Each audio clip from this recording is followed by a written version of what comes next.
남자가 여자를 애태우게 만드는 방법은 라예요. 오히려 자기 주관이 있으면서 살짝 챙겨주는 거에 더 빠진다는 거죠. 무조건 대시에서 불도저처럼 들어가는 것이 성공률이 있는 게 아니고, 여자가 호감 표현을 했어요. 근데 남자가 오히려 꿈쩍 안 할 때 여자는 더 미쳐버립니다. 농담 반 진담 반 식으로 뭐라고 얘기하냐면, 능력 있는 남자는 여자한테 매달리지 않아요. 능력 있는 남자는 여자가 헤어지자고 했을 때 무릎 꿇고 빌지 않아요. 울지 않아요. 이 얘기를 항상 해줘요. 이 양관식하고 하도영으로 봤을 때 실제로 여자들은 여자가 다정한 남자가 좋다고 하는 심리는 무엇인가요?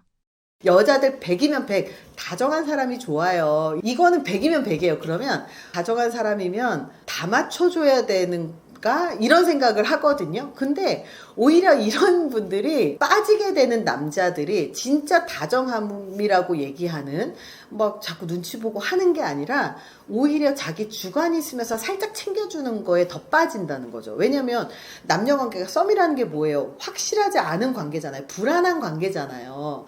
불안하면 남자만 불안하겠어요? 관계가? 여자도 불안해요. 이 썸 관계에서는 남자도 불안감을 느끼면서 저 사람이 나한테 얼마나 관심이 있을까? 내가 이렇게 하면 그 사람이 나한테 정말 다가올까? 그럼 한 발짝 딱 가봐요. 근데 여자는 또 그 신호를 계속 해석하면서 불안하단 말이에요. 이 사람이 이렇게 말을 하는 게 나한테 관심일까? 호감일까? 관심이 없으면 어떡하지? 그러면서 뭐 사진 같은 거 보내면 한 걸음 다 들어오고, 요거를 둘이 계속 하고 있는, 눈치 게임을 하고 있는 게 사실 썸관계예요.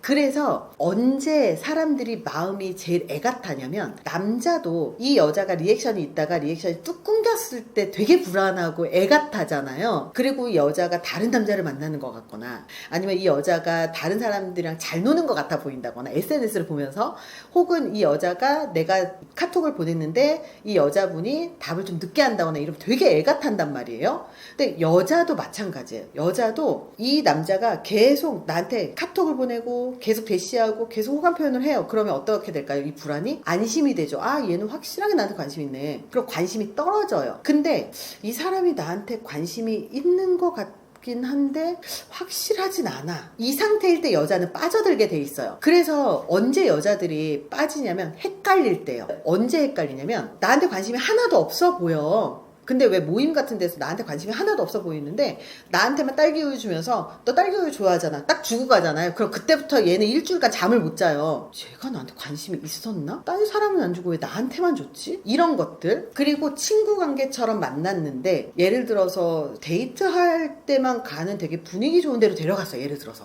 분명히 저 사람이랑 나랑 그런 관계로 뭔가 이렇게 썸 같은 느낌이 안 들고 저 사람이 나한테 관심이 썩 없어 보이는데 왜 이렇게 분위기 좋은 데로 왔지? 근데 하필이면 막 의자도 빼줘, 막 아니면 막 뭐 문도 열어줘 그런 거 있잖아요. 그 차에 문도 막 열어줘, 막 이러면 이 사람이 왜 나한테 이러지? 이렇게 헷갈리는 거. 예를 들어서 별거 아닌데 오늘 되게 예쁘세요, 스타일링이 되게 멋지세요 라고 하는데 평상시에 나한테 관심이 없어 보였어. 그냥 감정 빼고 카톡만 주고받았는데, 그래서 이제 가끔 얼굴 보는 사이인데 갑자기 이래. 그냥 친구라고 생각을 했는데. 그러면 여자는 그날 저녁 때 설마 이러면서 일주일 동안 헷갈리는 거예요. 그러면 계속 생각나게 하면 그 연애는 성공입니다. 그래서 생각나게 해라, 헷갈리게 해라. 남자가 여자를 애태우게 만드는 방법은 헷갈리게 해라예요. 그래서 무조건 대시에서 팍 불도저처럼 들어가는 것이 성공률이 있는 게 아니고, 호감을 먼저 표현을 했는데 여자가 호감 표현을 했어요. 근데 남자가 오히려 꿈쩍 안 할 때 여자는 더 미쳐버립니다. 그래서 이게 남자의 밀당이어야 돼요. 금사빠가 되는 사람들의 특징은 무엇인가요? 저는 되게 냉정하게 얘기를 하면, 남자나 여자나 처음부터 한눈에 빠지지 않아요. 근데 한눈에 빠진다는 건, 그 금사빠라고 하는 건 대부분 자존감이 낮으면, 자존감이 낮은 사람은 상대방을 굉장히 높여서 보거든요. 높여서 보기 때문에 과대하게 평가를 과하게 하는 거죠. 그러면 금사빠가 돼요. 자존감이 낮은 사람일수록 금사빠일 확률이 굉장히 높아요. 그리고 또 두 번째가, 능력이 있는 사람일수록 그리고 남자들 사이에서 서열이라고 얘기를 하잖아요. 남자들 사이에 서열이 높은 사람일수록 사실 잘 안 굽혀요. 상대방한테 먼저 다정하게 굴지 않아요. 포용을 해줄 수는 있어도 눈치를 보진 않는다는 얘기예요. 그래서 오히려 남녀 관계에서 계속 눈치를 보고, 그리고 다정을 핑계로 그 사람한테 너무 몰입한다거나 매달린다거나 이러면 오히려 사회적 위치가 낮거나 아니면 서열이 낮을 확률이 되게 높은 거예요. 그래서 제가 그냥 농담 반 진담 반 식으로 뭐라고 얘기하냐면, 능력 있는 남자는 여자한테 매달리지 않아요. 능력 있는 남자는 여자가 헤어지자고 했을 때 무릎 꿇고 빌지 않아요. 울지 않아요. 이 얘기를 항상 해줘요. 그래서 이 양관식 같은 남자가 되게 여자들에게 로망이지만 현실로 봤을 때 양관식은 사실 능력 없는 남자였어요. 그래서 여자 하나 선택을 하고 여자 한 명 이렇게 위해 주는 건 아주 좋지만, 실제로 정말 사회적 위치가 아주 높은 사람 혹은 사회적 위치가 아주 낮은 사람, 이 둘만이 이게 가능해요. 양관식 같은 사람이 가능해요. 무조건 사회적 위치가 낮기 때문은 아니에요, 분명히. 하지만 정말 가치관이 제대로 서 있고 정말 우선순위가 명확한 사람들이 있어요. 정말 그런 사람들은 바깥에서도 자기가 대접을 받기 때문에 굳이 집에서도 대접을 받을 이유가 없어요. 이 사람은 머릿속에 이 체계가 정리가 돼 있어서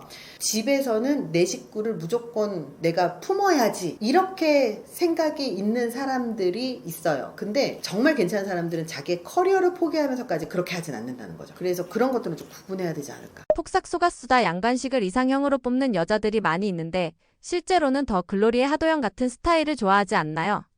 여자들은 왜 실제로 좋아하는 남성상과 다른 이상형을 얘기하는 걸까요?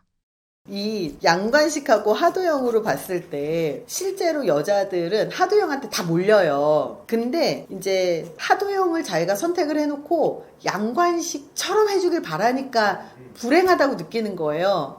근데 하도영을 선택을 했으면 그 하도영의 관계 그런 방식을 받아들여야 되거든요. 근데 그래서 드라마를 많이 본 거예요, 여자들이. 왜 꼭 여자들이, 왜 우리가 이제 그런 얘기 하잖아요. 나이 먹으면 더 연애가 힘들다 이런 얘기를 하는 이유가, 차라리 어릴 때는 양관식의 모습을 보고 너무 좋아 막 이러면서 이제 연애를 시작을 한단 말이에요. 그것만 돼요. 근데 연애 한 10번만 하잖아요? 그러면 그 중에는 양관식도 있고, 그 중에는 하도영도 있었고, 그 중에는 뭐 정말 매너남도 있었고, 그 중에는 능력남도 있었고, 별의별 사람들이 다 있어요. 그러면 이제 이게 가장 내가 대접받았었던 한 명당 하나씩 있었던 게 10개로 조합이 되면서 자꾸 지금 남자 만나면 옛날엔 양관식이 있었는데 또 다른 모습을 보면서 예전에 하도영이 있었지 이러면서 자꾸 얘가 마음에 안 드는 부분이 하나 생길 때마다 전 남친 10명을 돌아가면서 생각을 하는 거예요. 그러니까 연애를 못하는 거지. 포기할 건 포기하라는 얘기가, 눈을 낮추라는 얘기가, 항상 우리가 연애를 할 때요, 사람이 완벽할 수가 없어요. 우리 성격 유형을 보더라도,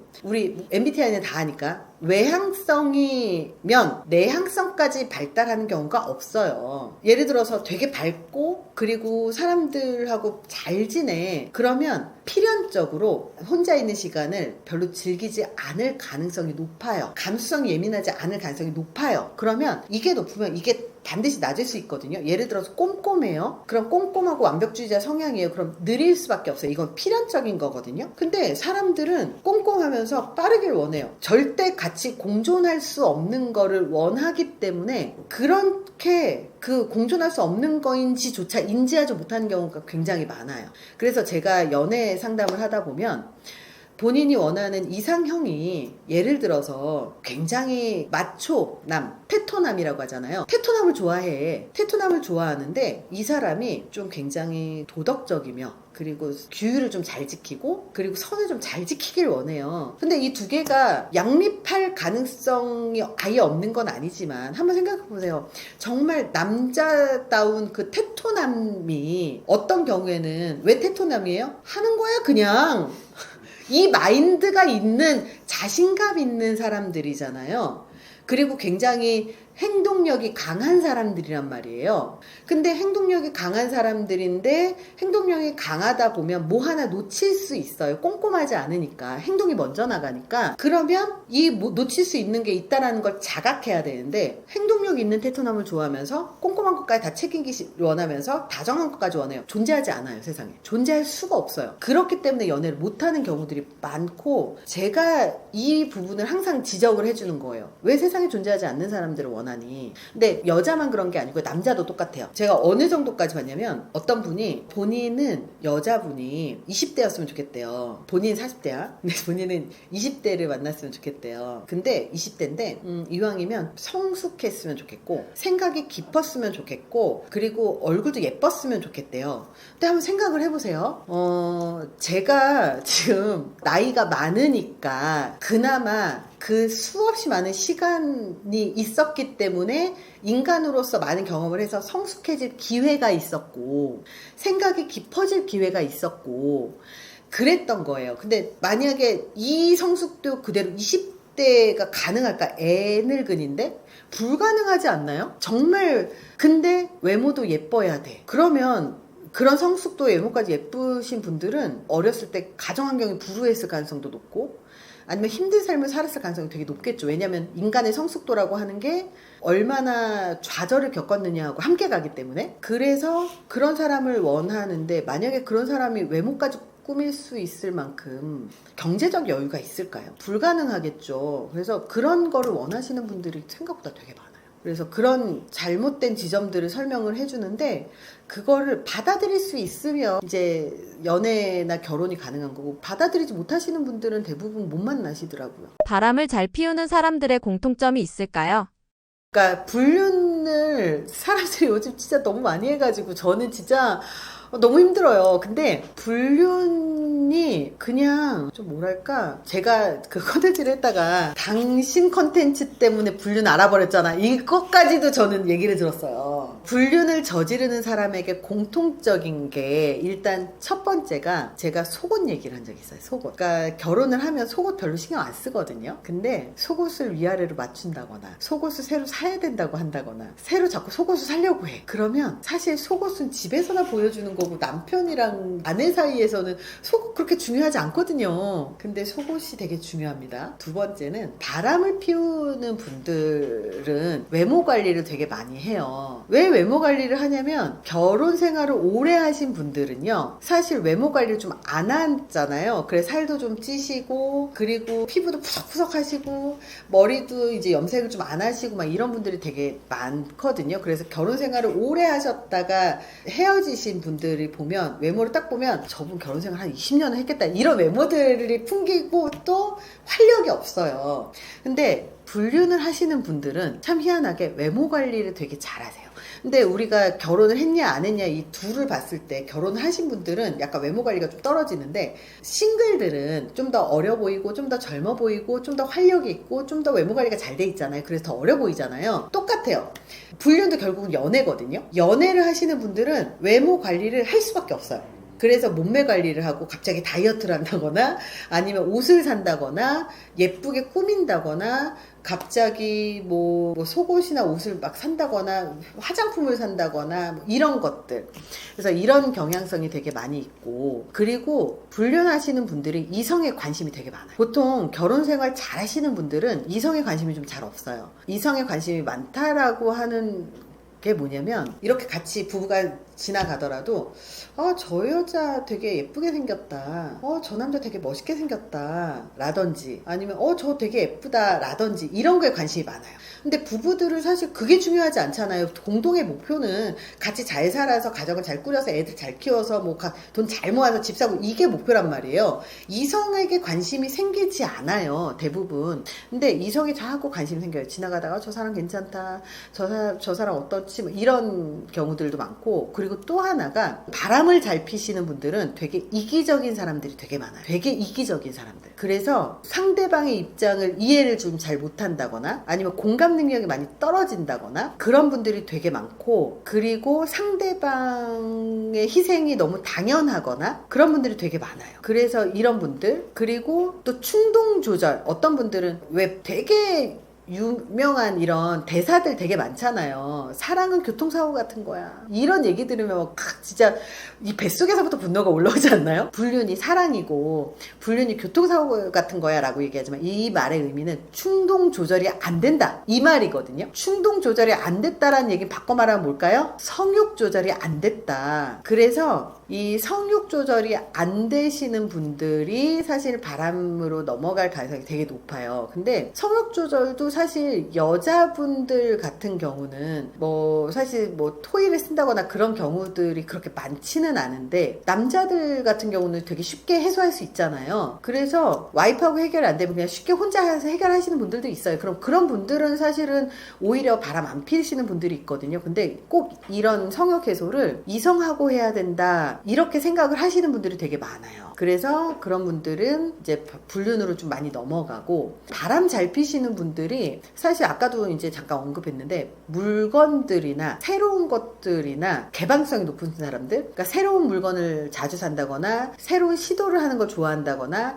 새로운 경험을 좋아한다거나 아니면 있는 건데 또 산다거나 이렇게 새로운 걸 좋아하시는 분들이 사실은 이성에 대해서도 마찬가지예요. 그러니까 어떤 사람은 불륜을 하더라도요 한 명하고 10년 불륜을 하는 사람들도 있어요. 되게 희한하죠. 그러니까 한 명하고 결혼을 딱 하는 순간 불륜녀가 생겨서 이분하고 10년을 연애를 계속하면서 두 집 살림까지는 아니어도 요걸 하시는 분인데, 이런 분들은 와이프하고 되게 사랑도 하고 너무 좋은데 성이 안 맞는 경우, 이런 케이스가 되게 많아요. 근데 이런 사람들은 새로운 사람을 만나서 뉴페이스를 만난다거나 이게 중요한 게 아닌 거죠. 근데 새로운 걸 선호하고 새로운 음식을 먹으려고 하고 새로운 걸 가려고 하고 이런 사람들은 그냥 와이프를 되게 사랑해. 와이프랑 속궁합도 되게 잘 맞아. 와이프랑 사는 게 세상의 만족감이 너무 커. 그럼에도 불구하고 바람핍니다. 왜냐면 뉴페이스를 좋아하는 거예요. 그래서 이런 식으로 좀 관찰할 수 있지만 이게 100%는 아니에요. 모든 건 다 100%는 없어요. 오히려 이렇게 새로운 걸로 좀 승화시켜서 스스로 좀 해소를 하는 경우들도 있기 때문에 그런 걸로 모두 다 알 수는 없어요. 하지만 그럴 가능성이 좀 높은, 경향성이 좀 이렇게 연결성이 있다 이렇게 보시면 좋을 것 같아요. 한 번 불륜으로 인해 깨진 관계는 회복이 어려운가요? 이 바람을 피우는 당사자들은 사실 상담하러 안 와요. 근데 상대가 바람을 피면 그것 때문에 상담하러 오시는 분들이 있는데, 제가 좀 인상 깊었던 게 와이프가 바람을 폈는데요. 그 와이프를 너무 사랑해서 와이프는 이혼하자고 하는데 이혼을 죽어도 하고 싶지 않대요. 그래서 꼭 같이 살고 싶다고 하면서 내가 그 사람을 어떻게 용서할 수 있어요? 라고 이야기를 해요. 근데 용서를 구하는 사람이 있어야 용서를 하는 거지, 용서를 구하는 사람이 없는데 나 혼자 용서한다고 그 사람이 와요? 절대 안 와요. 그래서 이분은 되게 안타까웠던 게, 상대는 헤어지자고요. 본인이 바람 폈고 너랑은 같이 못 사니까 헤어지자라고 하는데 남자분은 헤어지고 싶지 않은데 용서도 못 하겠어요 였던 거예요. 근데 이런 경우는 사실 회복은 불가능하죠. 근데 어떤 경우가 회복이 가능하냐면, 바람핀 당사자가 와서 용서를 구하는 거예요. 정말 미안해, 사고였어 이런 거 말고, 교통사고 같은 거 말고, 사랑을 어떻게 컨트롤해 이런 거 말고, 정말 미안해, 내가 미쳤었어. 사실은 그때 내가 너무너무 힘든 시기여서 자기하고 시간을 함께 보내기를 원했고, 그리고 자기의 그런 위로라든지 그냥 같이 있기만 하기를 원했는데, 그 당시에 자기가 출장을 한 2주 갔다 와서 그 사이 힘든 시기를 친구들하고 술을 마시다가 그렇게 해서 나 지금도 되게 후회해 라던가, 그러니까 왜 그냥 미안해 그냥 주먹구구식으로 사과하고 그냥 정리하려고 하는 게 아니라 정말 반성을 하고, 그리고 그거에 대해서 내가 왜 그랬는지 생각을 하고, 그리고 다시 그런 행동을 하지 않기 위해서 나는 이렇게 할 거야 라고 하는 나의 다짐과 계획이 있으면, 그러면 본인도 반성을 했지만 그 이야기를 듣는 상대방도 굉장히 충격을 받을 수 있겠지만 그럼에도 불구하고 용서할 수 있는 그런 기반이 되는 거죠. 근데 실제로 상대방이 바람을 폈다가 다시 용서를 해주고 살았을 때 진짜 양상은 어떻게 되냐면 다시 바람 핍니다. 대부분은 거의 다시 바람을 피고요. 그리고 정말 이렇게 반성하고 용서까지 하고 서로 노력하고 그러면 회복률이 그냥 30-35%밖에 안 돼요. 그러니까 표면적으로는 정말 회복이 된 것 같아 보이지만 참고 사는 경우들이 되게 많고 이미 신뢰가 깨졌다고 생각을 하는 경우들도 되게 많아요. 불륜이 자주 일어나는 직업군이나 환경적 특성이 있을까요? 저는 사실 직업군으로 굳이 따지기보다는요, 이것 또한 가능성인데, 사실 남자 여자가 모이는 공간이라면 그 어디에서든 불륜은 일어난다. 제가 봤을 때는 그래요. 그리고 연애에서도 단순 노출이 많으면 당연히 연애의 감정이 생긴다고 했잖아요. 그렇기 때문에 직장에서 불륜이 되게 많고 취미생활 동호회에서 불륜이 되게 많은 거예요. 그래서 불륜이 되게 자주 일어나는 직업군이라고 굳이 따진다면 그냥 직장에서 단체로 사람들이 같이 부딪히면서 일을 하는 그런 데라면 그러면 불륜이 일어날 가능성이 되게 높은 거고요. 그리고 또 하나가 불륜을 하더라도 상대방의 배우자가 모를 가능성이 있는 직업들이 있어요. 출장이 많은 직업들. 그래서 굳이 한다면 뭐 영업을 하거나 출장을 많이 다닌다 그러면 뭐 하루 이틀 정도는 사실 집에 안 들어올 수 있고 아내나 남편도 그럴 수 있어 수긍을 하잖아요. 그러니까 충분히 거기에서 바람을 피려고 마음을 먹는다면, 마음을 먹는 건 개인의 성향입니다. 직업이 하는 게 아니라. 그래서 마음을 먹는다면 바람 필 수 있는 요건들이 갖춰지는 거죠. 그리고 뭐 야근을 많이 한다거나 출장을 간다거나 뭐 장기 뭐 다른 지역으로 간다거나 뭐 이런 직군들도 그렇긴 한데요. 사실 이런 직군들을 바꿔서 생각을 하면 어떤 성향들인가를 봐야 돼요. 성향으로 봐야 돼요. 그러니까 직업군으로 봐야 되는 게 아니라 성향으로 봐야 돼요. 생각을 해보시면 사람들이 한 공간에서 모여서 직업 같이 일을 해야 되는 사람들은 대부분 사람들과 관계가 많은 직업군이고요. 출장이 많다. 내향성인 사람들이 견딜 수 있는 직업군이냐? 잘 못 견뎌요. 외향성인 직업군들이죠. 또 하나가 뭐냐면 매번 새로운 출장지, 매번 새로운 무언가 장기 근무 아니면 뭐 이렇게 야근 막 한다 그러면 굉장히 자기주도적이거나 열심히 산다는 얘기거든요. 그러면 굉장히 자기주도적이고 그리고 주도성이 있다는 뜻이고 그리고 또 하나가 개방성이 있다는 뜻이기도 해요. 왜냐면 출장지가 매번 바뀌잖아요. 그런데도 불구하고 그렇게 스트레스 받지 않고 그런 직업군을 계속 오래 유지한다는 것 자체가 사실은 경향성, 성향에서부터 우리는 추정을 하는 게 더 합리적입니다. 그래서 어디서 만나느냐, 어떤 직업군이냐는 아무 의미가 없습니다. 어디서든 불륜은 일어날 수 있고요. 어느 공간에서든지 불륜은 일어날 수 있어요. 그거는 그 사람 개인의 문제지 환경의 문제는 절대 아닙니다. 상담하시면서 기억에 남는 외도 또는 불륜 관련 사례가 있다면 소개해 주실 수 있을까요? 불륜 사례들이 진짜 너무 많아가지고, 그러니까 너무 센 것들은 좀 빼고 적당한 걸로 이제 하자면, 이제 제가 이제 실제로 주변에서 이제 본 거예요. 제가 이제 아는 사람 중에 하나가, 저는 이제 그 친구를 사실 친구로, 어찌어쩌다 친구로 이제 만난 거예요. 근데 그냥 친구로 알고 지내서 이 친구가 맨날 나 결혼하고 싶다, 외롭다, 연애하고 싶다, 맨날 이 얘기를 하는 거예요. 그래서, 근데 가만히 보니까 연애도 되게 잘해요. 뭐 한 번 만나면 막 1, 2년씩 만나고 막 아주 세게 사랑을 해요. 그래서 근데 그렇게 괜찮은 사람들하고 왜 결혼을 안 하니? 내가 그렇게 물어봤어요. 그랬더니 그냥 뭐 항상 뭐가 문제가 있대요. 그러다가 한 번은 제가 누군가를 제가 소개를 시켜줬어요. 소개를 시켜줬는데 또 여기도 또 세게 사랑을 하더라고요. 세게 사랑을 하길래 아휴 야, 너는 뭐 이렇게 맨날 만날 때마다 세계 사랑을 하니 이제 이러면서 봤는데 나중에 알고 보니까 왜 그렇게 세계 사랑하면서 결혼을 안 할까 몰랐었는데 나중에 알고 보니까 이 친구하고 되게 친하게 지내던 동생이 하나 있었는데 그 친구가 나중에 저한테 얘기를 하기를 그분 아내가 있어요 그러는 거예요. 그래서 봤대요. 자기도 몰랐대요. 그래서 알고 봤더니 나중에 다 알고 봤더니 이 친구가 결혼식을 했었던 그 상황에서 만났었던 친구군들하고는 잘 안 만나고요. 집에 정말 똑같이 생긴 딸이 둘이 있고 아내도 뭐 중학교 교사였나 멀쩡한 직업이었고 그리고 이제 어떻게 알게 됐는지를 이제 보니까 이 남자애네 부모님하고도 교류가 있었나 봐. 이 동생이 가가지고 막 얘기를 하는데 뭐 누구는 집에 안 오니라고 해서 좀 약간 느낌이 이상하더래요. 자꾸 며느리가 있는 것처럼 말씀을 하셔서 좀 이상하더래요. 그래서 뭐 이상하네? 그러다가 한 번은 술 마시고 그 집에서 딱 들어가서 잤는데 그 집이 좀 넓어서 반은 가족이 쓰고 반은 약간 이렇게 미닫이 문으로 돼 있어서 약간 손님방처럼 되어 있는 구조였나 봐요. 그래서 여기 손님방에서 잤는데 일어나서 문이 딱 열리더니 아빠 그러면서 애들 둘이 들어오더라는 거예요. 그래서 알았대요. 그래서 저는 그 친구랑 알고 지내고 친하게 지낸 지가 벌써 10년이 넘었는데 어떻게 저렇게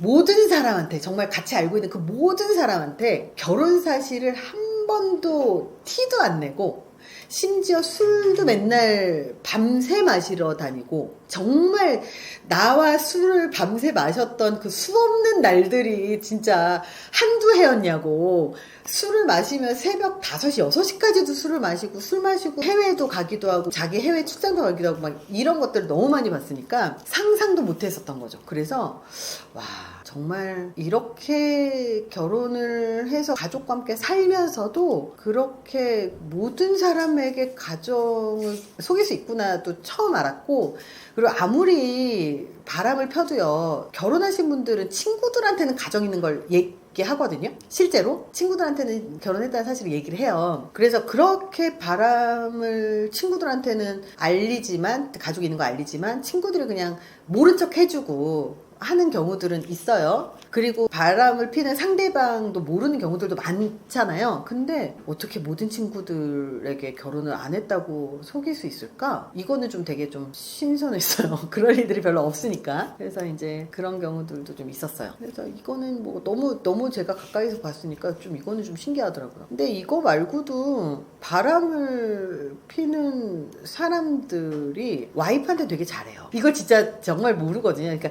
뭐 바람 피는 분들이 배우자한테 되게 잘해요. 저는 주변에 바람 피우시는 분들 정말 너무 많이 봐서 어떤 분들은 막 와가지고 막 그런 얘기를 해요. 자기는 와이프하고 거의 이혼 상태다. 이제 우리한테는 얘기를 해요. 이혼 상태다. 그래서 여자친구를 막 모임에도 데리고 막 해요. 근데 실제로 따로 이제 이 얘기를 가만히 들어보면 관계가 너무 좋은 거예요. 근데 직업 자체가 전문직이어서 이제 일에 몰입도 너무 심하고 개인 시간이 많이 없으니까 많이 야근을 했었던 거예요. 그래서 집에 그냥 늦게 들어갔던 거야. 근데 사실은 그 집에 늦게 들어간 그 시간 동안 다 여자친구하고 이제 거의 반동거식으로 맨날 퇴근하면 그 집에 갔다가 집으로 퇴근했었던 이런 케이스들 되게 많고. 그래서 불륜 사례들이 너무 많아요 진짜. 그리고 또 어떤 경우도 있냐면 저한테 제 여자친구가요 자꾸 명품백을 사달라고 해요. 어떻게 해야 될까요? 근데 이 상담을 한 게 나이가 55가 넘은 분이에요. 근데 돌아올 수 있잖아요. 갔다 올 수 있단 말이에요. 그래서 뭐 여자친구가 백을 사달라고 하는데 여자친구는 뭐 몇 살이길래 그래요? 내가 물어봤어요. 그냥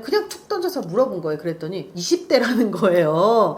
55세가 20대를 만나면 사랑할 수 있지. 그래서 사랑할 수 있어요. 근데 이제 명품백 사주세요라고 막 하는 것 자체가 사실 기브앤테이크로 우리는 읽히잖아요. 그래서 저는 사실 있는 그대로 얘기하는 편이에요. 사실 그거는 연애가 아니라 스폰이고, 그리고 20대를 만나고 뭐 집도 해주셨어요. 가만히 보니까 집도 해주고, 그리고 뭐 생활비도 살짝 주는 것 같아요. 그럼 완전 스폰이거든요. 뭐 연인 관계에 돈이 왔다 갔다 한다면 무조건 스폰이에요. 근데 50대, 20대잖아요. 그럼 뭐 당연히 스폰이지. 근데 본인만 사랑인 거예요. 남자분이. 본인만 사랑인 거예요. 그래서 여자친구한테 뭐 명품백을 뭘 사줄까 뭐 할까 막 이런 고민을 한다. 근데 너무 사달라고 많이 하니까 이걸 어떻게 해야 되냐고 막 이거 상담을 하더라고요. 그래서 저는 돌아오셨구나 그냥 그렇게 생각을 했어요. 너무 당당하게 이제 물어보니까.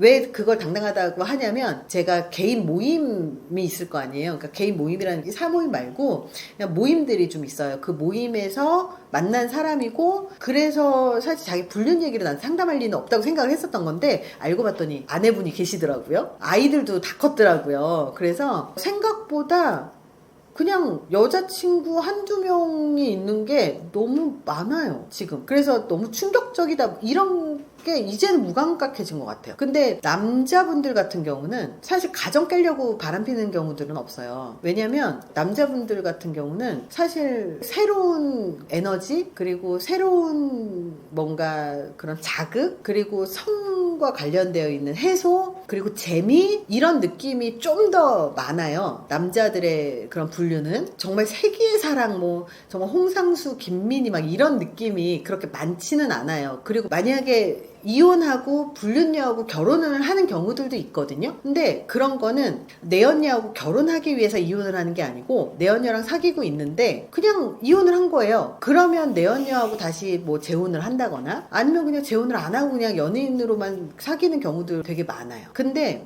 굳이 이혼을 안 한 이유는 어떤 여자를 데리고 와도 와이프 자리는 똑같다고 느끼는 거예요. 어차피 똑같다고 느끼는 거예요. 왜냐면 아이가 둘이든 셋이건 있으면 이혼을 하면 양육비 줘야 되죠. 아이들하고 따로 연락해야 되죠. 뭐 내가 키우더라도 키울 사람이 필요하잖아요. 그래서 이혼을 하는 게 도움이 되지 않아요. 그리고 이혼하면서 재산까지 이렇게 나뉘기 때문에 이혼할 생각 자체를 안 해요, 남자분들은. 그래서 어차피 어떤 여자가 와도 어차피 살림은 해줘야 되고 애는 키워줘야 되고 그리고 뭐 어차피 성도 사실 와이프로 결혼을 하면 성이 줄어드는 건 본인이 경험했으니까 굳이 이혼을 해서 내 언니하고 결혼을 하려고 생각을 하는 그 세기의 사랑을 하는 경우들이 그렇게 많지는 않아요. 아예 없진 않지만 어쨌든 그 대부분은 이혼을 하지도 않고 바람 때문에 그리고 내 언니하고 재혼까지 생각을 해서 이혼하는 경우들은 거의 없죠. 근데 여자들은 남자들한테 정이 완전히 떨어졌을 때 그럴 때 바람을 피는 경우들이 되게 많아요. 그러니까 이혼해도 괜찮아 헤어질 생각을 하고 바람을 피는 경우들이 훨씬 더 많아요.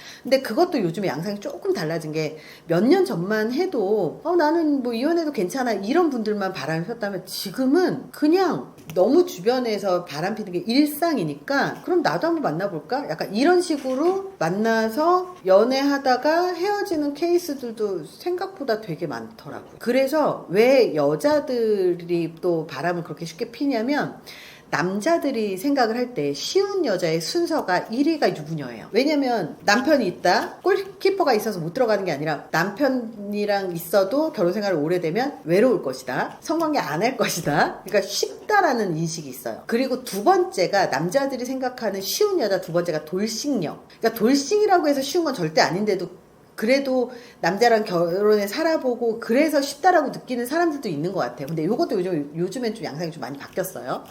그리고 세 번째가 미혼녀가 제일 어렵다고 사람들이 느낀다고 해요. 근데 요즘엔 그것 또한 되게 양상이 많이 바뀐 것 같아요. 이제는 그런 개념 자체가 아예 사라진 것 같아요. 그래서 여자분들도 쉽게 바람 많이 피고 남자분들도 쉽게 바람 많이 피는데 결국은 이것 또한 성향의 문제다. 물론 분위기도 있기는 하지만 그 분위기하고 상관없이 성향의 문제, 그리고 좀 우리나라는 좀 문화적으로 사실 되게 오픈을 잘 안 하잖아요. 실제로 바람을 펴도요, 티 안 내고 바람 피는 사람들이 진짜 많아요. 그러니까 아예 나 여자친구 있잖아 데리고 오는 사람도 진짜 있어요. 근데 티를 안 내고 바람 피시는 분들이 되게 많아요. 그래서 제가 연령이 아무래도 바람을 많이 피는 그 사람들의 그 연령군에 속해 있다 보니까 모임이나 이런 데 가면 이렇게 되게 많이 관찰을 하려고 한 건 아니지만 보다 보면 보이는 경우들이 있어요. 그러면 진짜 바람을 안 피시는 분은 와이프와의 러브스토리라든지 와이프가 지금 기다려요 라든지 이렇게 쉽게 얘기를 하고 그런 이야기들을 공유도 많이 하고 하거든요. 그래서 근데 와이프 얘기를 막 많이 하는 것도 뭐 정상 비정상 떠나서 막 항상 하는 게 옳은 건 아니지만 그런 분들은 가정에 되게 충실하신 분들이 되게 많은데요. 근데 아주 몰래 바람을 피시는 분들이 글쎄요, 제가 대충 보면 한 5, 60% 많게는 70% 정도까지 그렇게 보이는 것 같고 현재 바람을 피지 않더라도 피고자 하는 그런 욕구가 있는 사람들도 생각보다 되게 많이 봐요. 그래서 그렇다고 해서 뭐 이런 바람을 핀다고 해서 무조건 다 이혼을 해야 되는 건 아니지만 그래도 좀 가정에 좀 충실한 게 더 낫다라고 저는 상담하면서 항상 얘기를 해요. 그래서 와이프하고 성관계가 한 30년 끊어져서 그래서 자꾸 이성에 관심이 이건 성욕의 문제니까 자꾸 이성에 관심이 생기는 거예요. 그러면 부부 상담을 받으라고 저는 항상 권유를 해요. 왜냐하면 어렸을 때 그 사랑했었던 그 감정들이 있었다면 다시 부부 상담을 해서 그 열정만 다시 되돌리면 되는 부분이니까 그렇게 좀 건강하게 하시라고는 하는데 이 부부 사이에 20, 30년이면 엄청난 역사가 그 안에 들어가 있으니까 쉽지는 않더라고요. 그래서 불륜이 생각보다 되게 많은 걸 많이 봐요, 저는. 연애나 결혼을 할 때 초반부터 신중히 걸러야 할 사람의 특징에는 어떤 것들이 있을까요? 연애가 쉽게 끝날지 건강하게 이어질지 시작하기 전부터 알 수 있는 방법 없을까요? 저는 사실 사람을 만날 때 되게 중요한 게 인성이라고 얘기를 정말 항상 강조를 해요.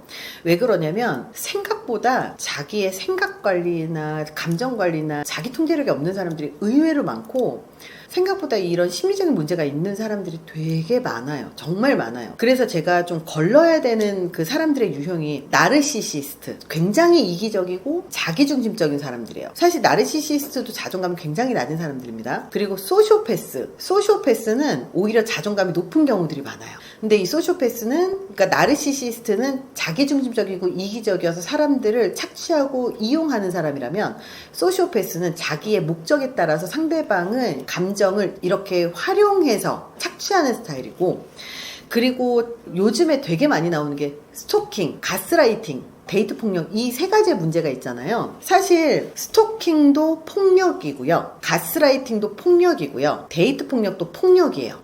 이 폭력성이라고 하는 게 사실은 생각보다 일반적으로 굉장히 많이 나타납니다. 그러니까 이 폭력성이 생각을 그러니까 핵심은 통제거든요. 상대방을 통제하고 싶다 욕구예요. 그래서 상대방을 통제하고 싶다 욕구를 실제로 상대방의 사고를 바꾸려고 하는 과정, 그 사람의 감정을 바꾸려고 하는 과정, 그 사람의 행동을 바꾸려고 하는 과정들이, 그리고 그 사람의 사회적인 영역까지 바꾸려고 하는 게 폭력들이에요, 다. 그래서 생각을 바꾸게끔 하는 게 가스라이팅입니다. 그래서 이 통제, 폭력이라고 하는 게 사실 폭력성이 있는 특유의 특별한 사람들이 존재하는 게 아니에요. 사실은 관계 속에서 언제든지 끊임없이 나타날 수 있는 영역들이에요. 그래서 상대방을 만났을 때 계속 체크를 좀 많이 해봐야 되는데, 초반에 만났을 때 나르시시스트 같은 경우는 그 러브보mbing이라고 하는, 처음 만나자마자 나랑 인연이야, 나랑 운명이야, 어쩜 이렇게 예뻐, 너무 예뻐, 나랑 같이 좀 있어야 돼, 이런 거 남자분들이 만약에 본다면 여자분들도 똑같아요.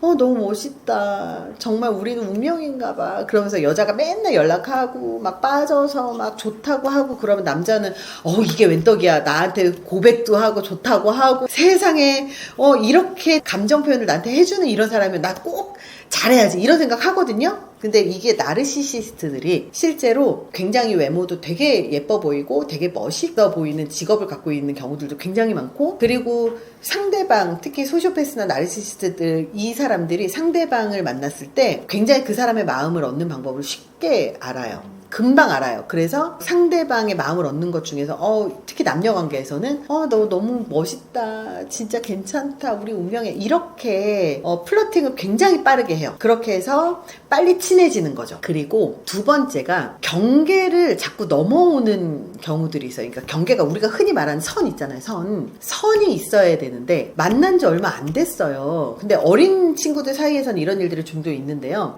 예를 들어서 어제 소개팅을 했어. 그래서 오늘 서로 카톡을 주고받았어. 근데 내일 약속이 있을 수 있잖아요. 나 내일 친구들하고 약속이 있어. 얘기를 했더니 누구랑 있어? 거기 여자 있어? 물어보는 거예요. 여자 있는지 물어볼 관계가 아직 아닌데, 여자 있어? 남자 있어? 이걸 먼저 물어보는 거예요. 여자 있으면 안 갔으면 좋겠어. 남자 있어. 약간 서운하다. 약간 이런 좀 서운함을 보인다거나, 이것도 사실은 그 마음, 그러니까 감정을 활용을 해서 상대방을 통제하려는 행동이거든요. 실제로 가장 바람직한 행동은, 너의 인생이 너의 인생이고 너의 인간관계는 너의 인간관계야. 그 사람의 영역을 인정을 해주는 관계가 무조건 좋은, 굉장히 중요한 영역이에요. 그리고 여기에 전제는 서로 신뢰할 수 있어야 되는 거죠. 근데 이렇게 서운해한다거나 그런 관계가 아닌데도 과도하게 나 이거 별론데, 이거 좋은데, 이런 말들을 하는 것들, 그리고 혹은 긴 머리인데 내가 머리 자르고 싶을 때가 있잖아요. 내일 단발머리로 자르려고요. 그럼 여자 입장에서는 사실 되게 예뻐 보이고 싶은, 그리고 갑자기 스타일을 확 바꾸고 싶은 그런 생각이 들 때가 있잖아요. 그러면 그럴 때 꼭 긴 머리가 좋은데, 긴 머리가 더 예뻐요, 막 이런 이야기들, 이런 식으로 상대방의 행동을 좀 간섭하고 통제를 하려고 하는 행동들. 근데 만약에 상대방이 조언을 요청을 했어요. 그러면 다르죠. 조언을 요청해서 하는 말이라면 괜찮아요. 근데 조언을 요청하지 않았어. 근데 그냥 내가 싫은 거야, 아니면 상대방이 그냥 싫은 거야. 그러면 이런 것들은 사실 좀 옐로우 카드 정도로 우리가 보셔야 되고, 그리고 연락에 되게 민감하신 분들이 있어요. 근데 연락에 민감하다라는 게 사실 바쁠 수도 있고 상대방이, 그리고 뭐 회의가 있을 수도 있고, 그리고 연락을 못 볼 수도 있거든요. 근데 연락을 바로바로 하지 않으면 서운해한다거나 아니면 회의에 들어갔어요. 그래서 한 2시간 동안 3시간 동안 계속 회의할 수 있거든요. 정말 회의가 길면 막 4-5시간씩도 할 수 있거든요. 그럼 5시간 연락 안 됐다고 이미 머릿속에서 상상의 나래를 펼쳐서 삐져 있는 거예요. 막 감정 조절 자체가 안 되고 생각의 관리가 아예 안 되시는 분들이죠. 남자든 여자든 이런 쪽은 만나시면 안 되고요. 그리고 특히 휴대폰의 비밀번호를 알려달라고 한다거나 이런 것들은 사실 이미 선을 넘은 거예요. 왜냐면 휴대폰이 얼마나 민감한 개인의 사생활이에요. 그 얘기는 휴대폰 비밀번호를 물어볼 정도로 신뢰하지 못하면 만나면 안 되죠. 그래서 휴대폰 비밀번호를 요구를 한다거나 이런 것도 사실 굉장히 좀 안 좋은 거고, 예를 들어서 이런 거를 처음 소개팅을 했을 때 뭐 얘기하다 보면 나올 수 있어요. 남자친구, 여자친구끼리 휴대폰 비밀번호 오픈하는 건 어떻게 생각해요? 이런 거 물어볼 수 있거든요. 그러면 거기서 다 나와요. 이 휴대폰 비밀번호를 오픈해서 서로 뭐 그냥 다 알고 지내는 게 더 좋은 것 같아요 라고 얘기하면 이 사람은 경계가 없는 거예요. 내 사생활을 존중하지 않는 사람이에요. 근데 휴대폰은 개인의 사생활 영역이라서 휴대폰을 보려고 생각해 본 적이 한 번도 없는데요, 이게 정상적인 반응이라는 거죠. 그래서 얼마나 상대방의 그 경계를 존중할 수 있느냐, 이 선을 좀 보셔야 되고, 그리고 또 하나가 여자친구, 남자친구, 전 여친, 전 남친 얘기를 물어볼 때 언제 헤어지셨어요? 이런 거 되게 많이 물어보거든요. 소개팅 하면 언제 헤어지셨어요? 뭐 한 2년 됐어요. 이런 얘기를 해요. 그러면 근데 왜 헤어지셨어요? 이렇게 물어봐요. 그러면 이 대답 잘 들어보셔야 돼요. 전 여친이 바람 펴서 헤어졌어요. 전 남친이 바람 펴서 헤어졌어요. 이렇게 얘기를 해서 피해자라고 되게 어필을 하거든요. 근데 한번 잘 생각해 보세요. 헤어지든 만나든 혼자 하는 건 아니에요. 물론 그 사람이 바람은 핀 게 내 잘못도 아니에요. 하지만 그냥 서로 안 맞아서 헤어졌어요 라고 이야기를 하는 사람이 있고요. 헤어진 얘기를 안 하는 사람도 있고, 상대방이 다른 사람이 있는 걸 알게 돼서 헤어졌어요. 근데 생각을 해보니까 제가 좀 신경을 바빠서 그 당시에 신경을 못 써서 그것 때문에 갈등이 좀 있었는데 제가 그 부분에서는 좀 아쉬워요. 이렇게 자기 반성이 들어가 있는 분들이 있거든요. 그러면 이런 분들은 되게 괜찮은 분들이에요. 근데 그 사람이 성격이 정말로 이상했어요. 맨날 만날 때마다 휴대폰 비밀번호를 찾아달라고 하고 맨날 연락 때문에 싸우고 이래서 맨날 헤어졌어요. 근데 바꿔서 생각을 하면 내가 신뢰를 줬으면 휴대폰 비밀번호를 계속 달라고 하고 맨날 연락 갖고 했을까?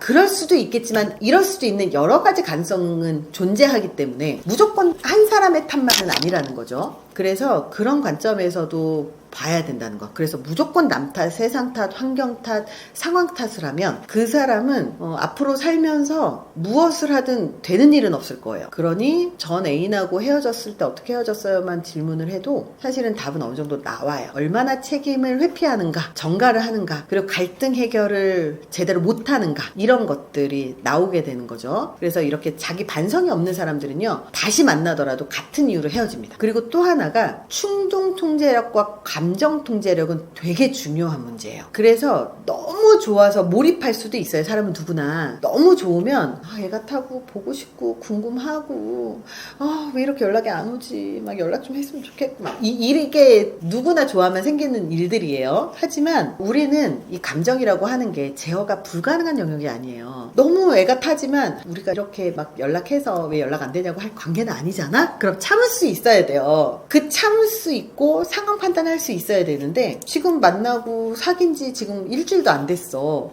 그 정도로 막 몰입이 될 수도 있겠지만 이렇게 하면 깜짝 놀랄 수 있잖아요, 상대방이. 근데도 그거를 경계 없이 막 해. 그러면 굉장히 위험한 거죠. 그래서 이렇게 가스라이팅을 하는 사람들은 칭찬을 통해서 자기는 단발머리가 되게 예뻐, 자기는 치마 입은 게 더 되게 예뻐, 이런 식으로 자꾸 스타일을 자꾸 고정을 시킨다거나, 근데 거기에서 착취하는 무언가가 있으면 대부분은 가스라이팅이에요. 뭐 돈을 쓰게 만든다거나 뭐 이런 것들.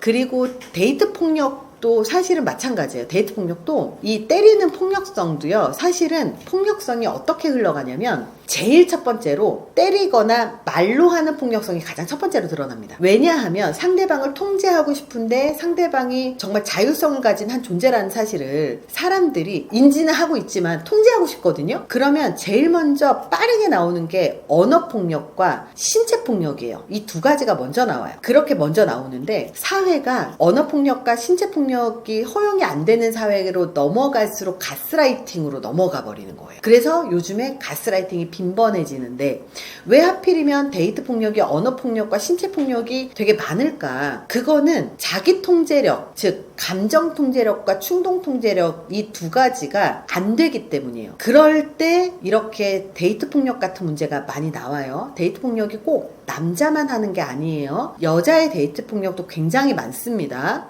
근데 여자의 데이트 폭력과 남자의 데이트 폭력은 조금 양상은 달라요. 남자의 데이트 폭력은 말 그대로 폭언이나 폭행으로도 나타날 수 있고, 그런데 여자의 그 폭력은 가스라이팅과 사회적인 매장으로 나타나요. 그래서 가스라이팅은 자기는 나 없으면 안 되지 뭐 이런 거는 되게 귀여운 애교 수준이고, 자기는 이렇게 했으면 좋겠어 이런 칭찬의 형태로 굉장히 많이 나타나고, 그리고 휴대폰을 확인한다거나 아니면 일정을 자주 체크한다거나 아니면 연락텀을 자꾸 체크한다거나 이런 걸로 굉장히 많이 나타나요. 그럼 결혼해서도 똑같습니다. 결혼해서도 연락이 안 된다고 하면 자기야 그 화상통화 열어.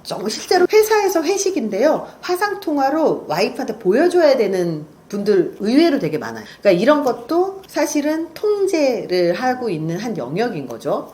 그리고 헤어졌을 때 예전에 김선호인가요? 이선호인가요? 왜 누구였지? 되게 잘생긴 연예인 한 분 계셨어요. 1박 2일에 나왔고, 근데 한 번 1박 2일에 나와서 좀 딱 뜨니까 어떤 일이 벌어졌냐면 전 여친이라고 하는 분이 나타났어요. 그래서 자기가 임신했는데 버리고 간 나쁜 놈이다 이러면서 사회적인 매장을 시키려고 하는 시도가 있었어요. 이런 일들이 생각보다 꽤 자주 나타나거든요. 사회적인 매장을 시키려고 하는 것들, 이것도 폭력성이에요. 근데 실제로 이 사람이 정말로 너무너무나 잘못된 행동을 했어. 예를 들어서 그러면 우리가 정말 이성적으로 생각하면 어떻게 해야 돼요? 법적으로 해결해야 되는 것이 맞아요. 사회적으로 매장시키는 게 아니라. 근데 사회적으로 매장을 시키려고 하는 시도, 그러니까 이 사람에 대한 잘못된 사실이라고 할지라도 소문을 낸다거나 이 사람의 이미지를 실추시킬 그런 말들을 한다거나 이 사람이 사회활동을 못하게끔 만든다거나 이런 것들이 대부분 다 폭력성이에요. 그래서 어떤 사람의 폭력성이 제일 무섭냐면 예전에 이런 분이 계셨어요. 되게 성격이 너무 좋아. 인싸예요. 남자분이 정말 너무너무나 인싸야. 그러니까 여자도 그렇고 남자도 그렇고 주변 사람들이 되게 많을 거 아니에요. 그래서 인싸고 그리고 성격도 좋고 외모도 괜찮으니까 이제 사귄 거예요. 근데 문제는 뭐냐면 헤어지고 나니까 이 상대방의 남자분이 인싸였는데 여자에 대한 이상한 소문들이 돌기 시작하면서 여자가 그 학교를 못 다니게 만들어버린 거예요. 말도 안 되는 소문들 때문에 결국은 휴학하고 몇 년 쉬었다가 간신히 복학해가지고 학교 졸업하고 이런 케이스들이 있거든요. 근데 인싸인데 이런 수동 공격성이라든지 아니면 이런 폭력성이라든지 무조건 다 공격성이에요. 그러니까 공격성이라고 하는 게 상대방을 공격해서 그 사람을 망가뜨릴 목적이 있으면 다 공격성이에요. 그래서 그렇게 소문을 내서 그 사람한테 안 좋은 이미지가 쌓이는 걸 알면서도 전 여친이었으면 얼마나 사랑했었어야 되는 관계예요. 그렇게 하는 행동을 한다면, 그리고 예를 들어서 이것도 잘 보셔야 돼요. 저 사람이 되게 인싸인데 되게 좋아. 근데 헤어지고 나니까 이 사람의 전 여친에 대한 안 좋은 소문들이 엄청 돌았어. 그거 되게 위험 신호예요. 학교든 직장이든. 그리고 직장에서도 제가 직장에서 연애하지 말라고 제가 항상 얘기를 하는 이유가, 만약에 직장에서 이런 분들 만나잖아요. 그럼 그 회사 못 다닙니다. 그대로 매장이에요. 남자든 여자든 그대로 매장이에요. 근데 그거를 해명할 수 있는 기회조차 없는 경우들이 많아요. 왜 그러냐면 요즘에는 이런 것들을 SNS를 통해서 공개를 하거나 아니면 직장은 블라인드를 통해서 그 사람의 이름이라든지 직급이라든지 이런 것들만 공개를 안 했을 뿐이지 명예훼손을 살짝 피해간, 대충 이 사람일 것 같다라고 암시가 가능한 정도만 공개를 해서 그 사람의 되게 약점들을 다 공개를 해버리거든요. 인성이 안 좋은 사람들을 만나버리면 나중에 정말 사회적 커리어가 끊겨버리는 경우들도 실제로 생길 수 있고, 이런 사건 하나 갖고 막 정말 정신과 다니시는 분들 되게 많아요. 그래서 이렇게 폭력성이 있어 보이는 행동들이 있다면, 특히 처음에 막 너무 과도하게 친한 척 한다거나 아니면 너무 과도하게 간섭을 한다거나 이런 것들 되게 위험하고 특히 외로움이 되게 많은 분들이 있어요. 근데 외로움이 많은 분들이 바람을 잘 펴요. 외로운데 자기야 나랑 맨날 같이 있어야 돼. 약간 이렇게 하시는 분들이 사실은 나 혼자 있는 힘이 없으신 분들이거든요. 그래서 이런 분들이 불안정 애착인 경우들도 되게 많아요. 그래서 불안정 애착 같은 경우는 회피형 아니면 집착형 둘 중에 하나로 나타납니다. 그러면 회피형이면 너무 잘 만나다가 우리 결혼할까? 그러면 싫은데? 그러면서 딱 밀어내요. 사람 미치는 거죠. 근데 아니면 그 전까지 너무 좋아요. 너무 멋있어요. 그래 그럼 우리 사귈까? 그러면 회피형은 저기 뚝 떨어지면서 저 싫은데요? 이렇게 돌변을 해버려요. 미치는 거죠. 그리고 반대로 이렇게 불안정할 때 집착하는 사람들이 있어요. 만났을 때 너무 사랑해, 너무 좋아해, 막 다 잘해주면 진짜 이게 나의 운명이 짝 같고 그렇지만 사실은 가장 건강한 거는 각자 인생을 잘 살고 만나서 행복하고 각자 인생을 응원하고 존중하고 또 각자의 인간관계를 인정해주는 그런 관계가 가장 건강한 관계예요. 근데 집착형들은 매일매일 연락해야 되고 매일매일 만나야 되고 연락 안 하면 왜 안 했냐, 너 어디 갔냐 이런 것들을 하는 경우들이 되게 많고 이렇게 만약에 했었다 헤어지잖아요. 그럼 잘 못 받아들여요. 잘 못 받아들이기 때문에 그때부터 스토킹이 시작되는 경우들이 되게 많아요. 그래서 스토킹이 시작이 되면 그때부터는 이건 전 남친이라고 생각을 하시면 안 된다는 거죠. 그래서 이 초반에 너무 강한 사랑에 빠짐이라든지 이런 것들을 잘 보셔야 됩니다. 이 사람이 결혼해도 괜찮은 사람인지 초기에 단번에 알아볼 수 있는 방법이 있을까요? 결혼 전에 반드시 상대방의 부모님을 만나보라는 말이 있는데 실제로 이 조언은 왜 중요한가요?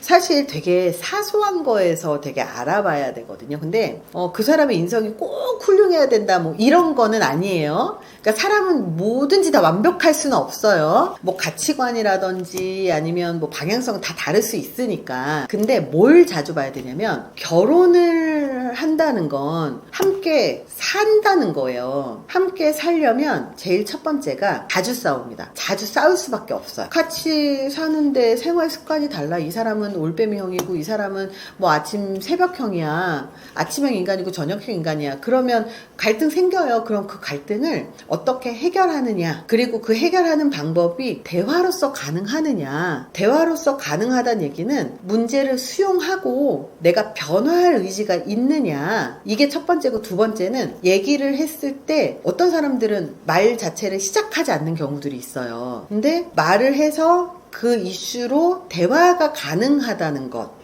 그러니까 문제 해결이 가능한지가 되게 중요합니다. 근데 어떤 사람은 만나면 안 되냐면 화가 났을 때 상대방 탓을 하는 거예요. 야, 너 이거밖에 안 돼? 야, 너 너무 사람이 너무 이기적이야. 저는 너 이기적이야 라고 하는 사람이 오히려 이기적인 사람들이 많아요. 물론 진짜 상대방이 이기적이어서 그런 말 해야 될 때가 있을 수도 있어요.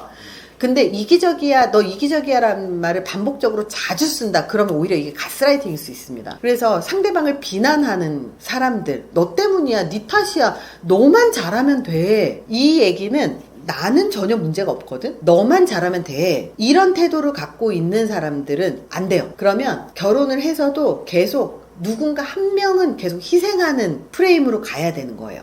근데 결혼을 해야 되는 사람들은 내가 좀 우리 이제 이렇게 만나봤는데 나는 이 부분에서 조금 우리가 생각을 좀 했으면 좋겠어. 왜냐면 너랑 나랑 좀 더 오래 만나려면 네가 서운한 게 있으면 말을 해야지 나도 고칠 수 있는데 말을 안 하면 나도 모르거든. 그러니까 말을 좀 하면서 우리가 서로 맞춰 나갔으면 좋겠어. 이렇게 얘기를 할 수 있는 사람이면 너무 괜찮은 사람이에요. 근데 만약에 화가 났는데 자기 감정을 주체를 못하고 주먹으로 벽을 때린다거나 아니면 아우 막 이런 사람도 있어요. 근데 그럴 수는 있지만 이 감정이라는 게 화가 난다고 해서 아우 이런다고 이 감정이 풀리는 게 아니거든요. 소리를 지르고 때리고 막 뭐 이렇게 한다고 하는 게 아니에요. 오히려 감정을 잘 조절하는 사람들은요, 화가 났어 그러면 내가 왜 화가 났지를 잘 생각할 수 있는 사람들, 그 원인을 빨리 찾으려고 하는 사람들이 감정 조절이 잘 되는 사람이에요.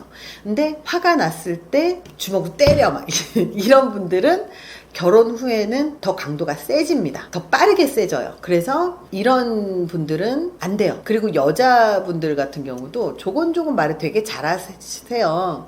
근데 뭐 화가 나면 막 이럴 수 있죠. 그럴 수도 있지만 그거를 상대방한테 일부러 괴롭히려고 하시는 분들, 혹은 이거를 뒤에서 조용하게 하지 못하고 이제 앞에서 하는 사람들, 이런 분들은 감정 조절을 못한다, 이렇게 볼 수밖에 없는 거고. 그리고 또 두 번째가 일이라든지 가족을 보는 태도를 좀 봐야 되는 이유가, 일을 함께 한번 해보면 그 사람의 모든 걸 알 수가 있어요. 그 사람이 성실한지, 그 사람이 책임감이 있는지, 그 사람이 어떤 마음으로 이 일을 하고 있는지를 되게 많이 볼 수가 있거든요. 근데 사실 일에 대한 태도는요, 삶에 대한 태도예요. 내가 하는 일에 대한 책임감이 없다? 그러면 삶에 대한 책임감도 어느 순간 내가 이걸 끝까지 책임져야 되는데 도망갈 수도 있어요.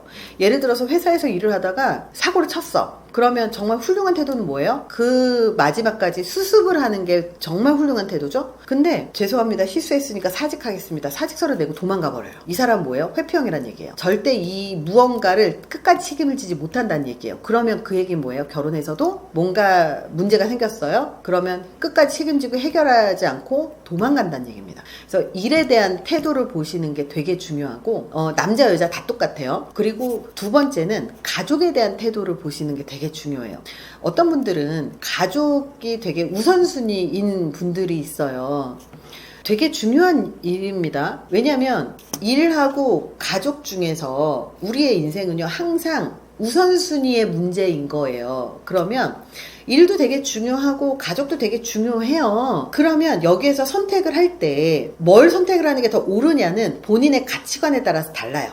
근데 만약에 우선순위에 따라서 오늘은 이 일을 내가 사고를 쳐서 일을 무조건 마무리를 해야만 해, 내가 없으면 안 돼, 그럼 일을 선택을 할 수도 있겠죠. 왜냐면 가족은 내가 수습을 후에 할 수 있고 설득할 수 있으면 우선순위가 바뀔 수는 있어요. 근데 매번 일만 중요한 사람이라면 죽을 때까지 가족은 후순위란 뜻이에요. 만약에 가족과 일 중에서 가족이 우선순위여서 일에 사고를 쳤든 말든 난 가족이 더 우선이야, 그럼 뭐예요? 일에서 문제가 생기겠죠? 그래서 이 두 가지를 어떤 의사결정으로 선택을 하는지를 좀 보셔야 되고, 가족하고 대하는 태도들, 예를 들어서 가족 간에 만났을 때 어떤 가족은요, 되게 막말하는 가족들이 있어요. 정말 저도 깜짝 놀라는 경우도 되게 많거든요.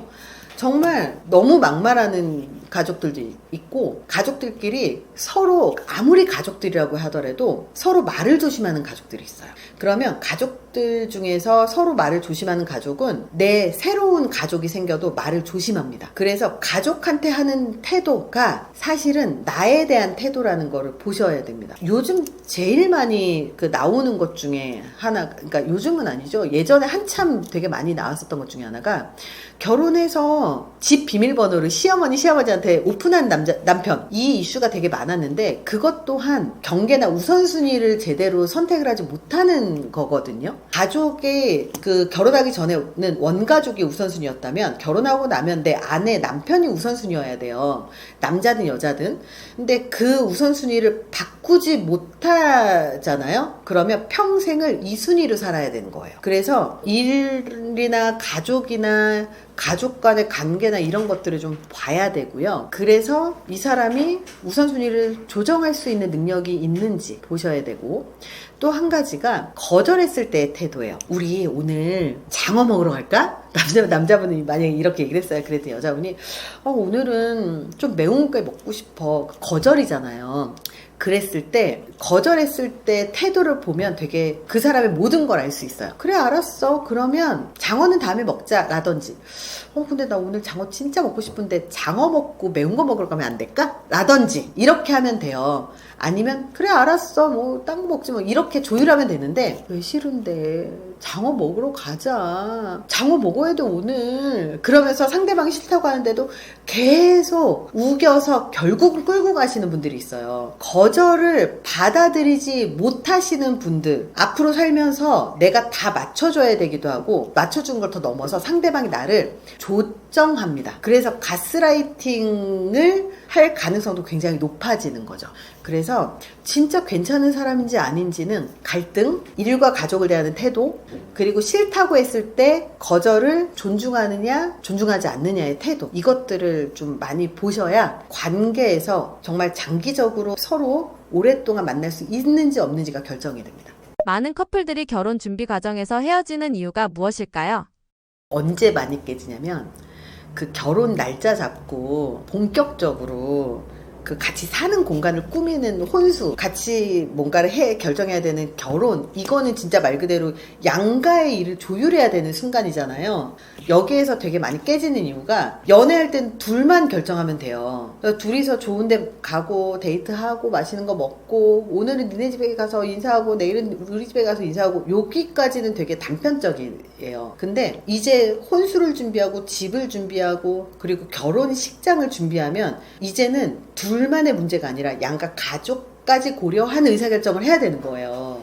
그러면 이때 되게 많이 깨져요. 왜냐하면 갈등이잖아요. 그러니까 입장의 차이가 극명한데 서로 대화를 통해서 조율하고 협의할 수 있느냐, 이게 여기서 다 나오고요. 그리고 이 과정에서 양가 부모님들의 그런 평소의 의사결정 스타일들을 볼 수가 있어요.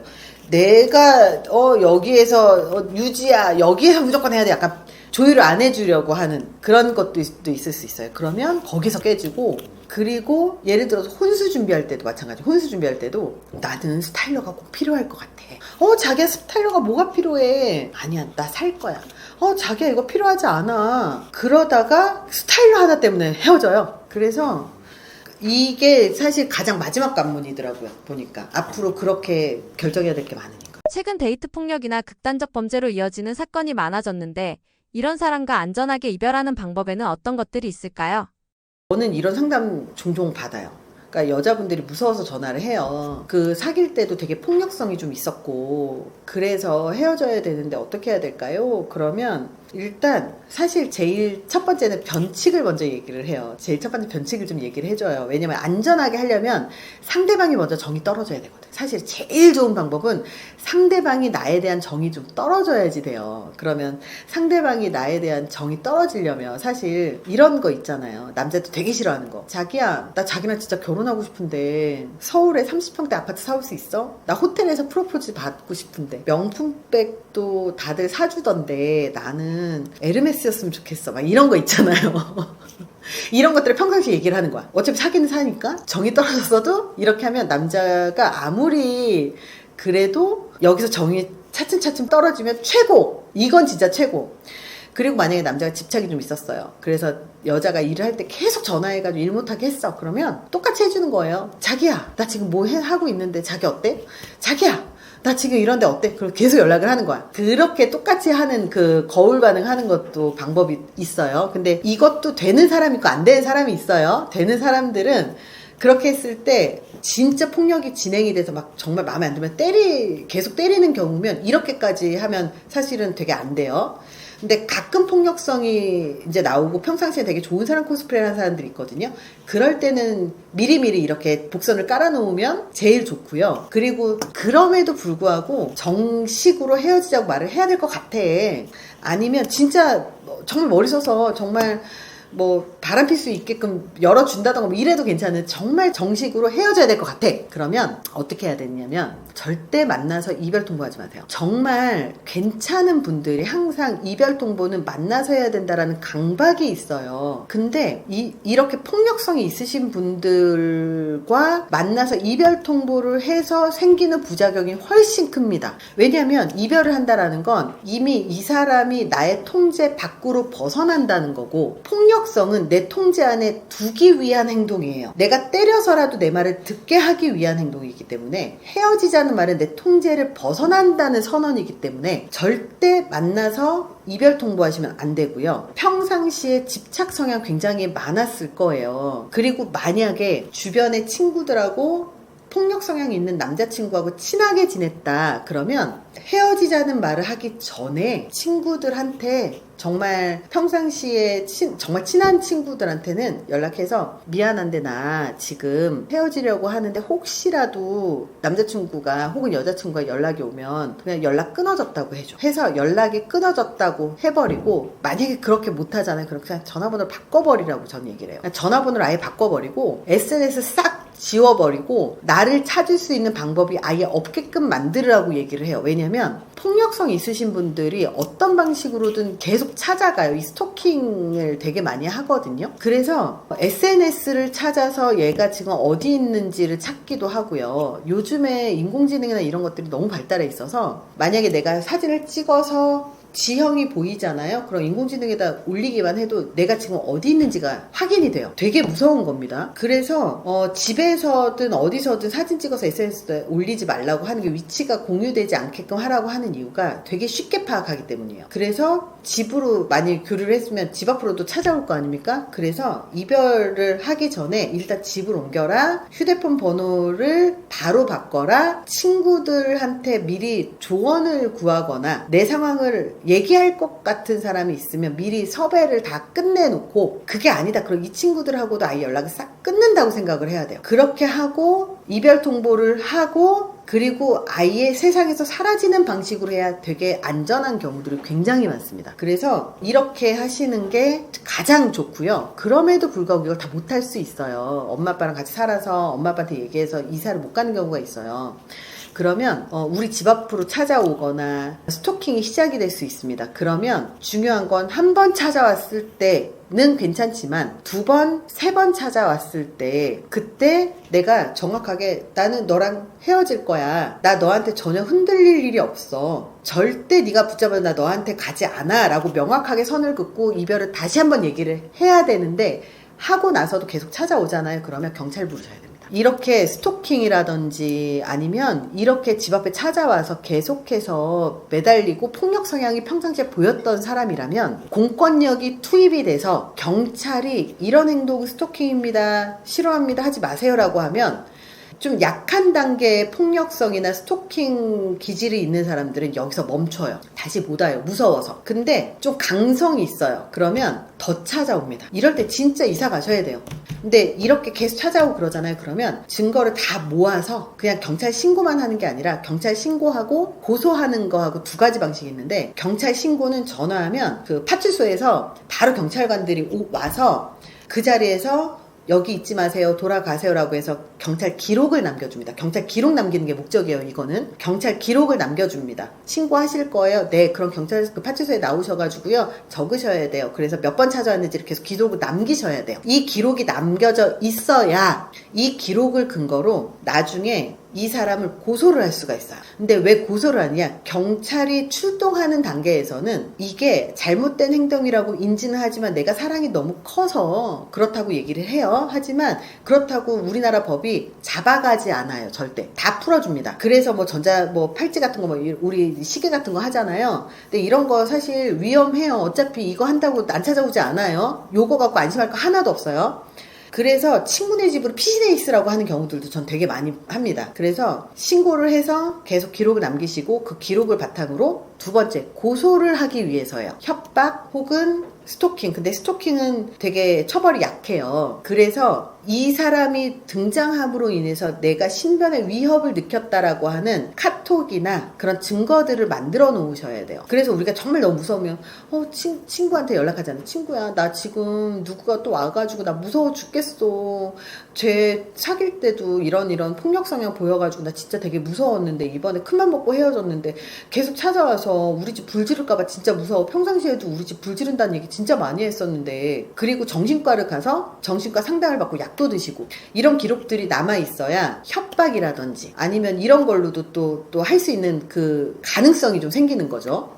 그래서 이렇게 공권력이 개입이 되지 않으면 상대방은 멈추지 않습니다. 그래서 이렇게 경찰 개입까지 고려하셔서 해야 됩니다. 근데 만약에 경찰 신고를 안 하고 내 안에서 그냥 해결할 수 있을 것 같아, 이렇게 안일하게 생각하시는 분들이 있어요. 나를 사랑했었던 사람이니까 그 정도까지 안 가겠지라고 생각을 하지만 사랑했기 때문에, 그리고 내 사람이라고 생각했기 때문에 거기까지 가는 거예요. 왜냐면 범죄자들의 사고방식은 좀 다른 게 죽여서라도 다른 사람한테 못 가게 할 거야. 혹은 거기까지는 안 가더라도 욱해서 그 감정 조절이 안 되기 때문에 충동적으로 그렇게 폭력들이 많이 나오거든요. 그래서 그 순간순간 다 충동적으로 나오는 경우들이 많고, 그래서 위험할 가능성이 높습니다. 그래서 폭력성이 있다, 데이트 폭력을 당했다, 그리고 평상시에 내가 너 나랑 헤어지면 나 너 죽이고 나 깜빵 갈 거야 라든지, 내가 너네 집까지 쫓아가서 니네 부모님 다 죽일 거라든지 이런 얘기를 한 경험이 있다, 그러면 그거를 말로만 듣지 마시고 그런 것들을 녹음을, 평상시에 무서움을 많이 느낀단 말이에요. 우리는 평상시에 녹음도 좀 해놓으시고, 그리고 그런 카톡 캡처 같은 건 미리미리 좀 해놓으셔야 나중에 대응이 가능하다는 거를 기억하셨으면 좋겠어요. 제가 강의를 한 22년 하고요. 기업에서 리더십이라든지 아니면 윤리경영이라든지 이런 강의를 22년 하고, 자기개발 관련.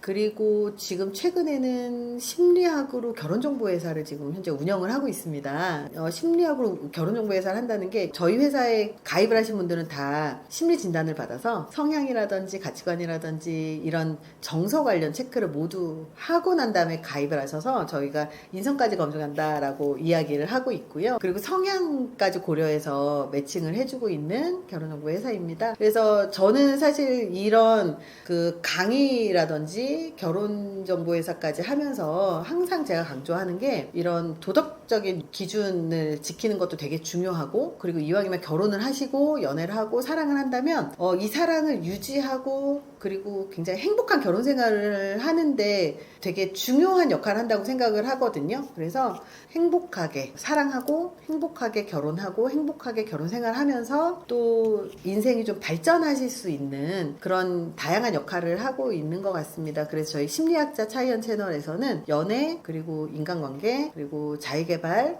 이런 여러 가지 관련한 컨텐츠들을 운영을 하고 있고요. 그리고 이번 신규 채널 결혼의 희연 채널은 결혼과 관련한 컨텐츠만 올리고 있습니다. 궁금하신 분들은 많이 찾아와 주세요. 감사합니다.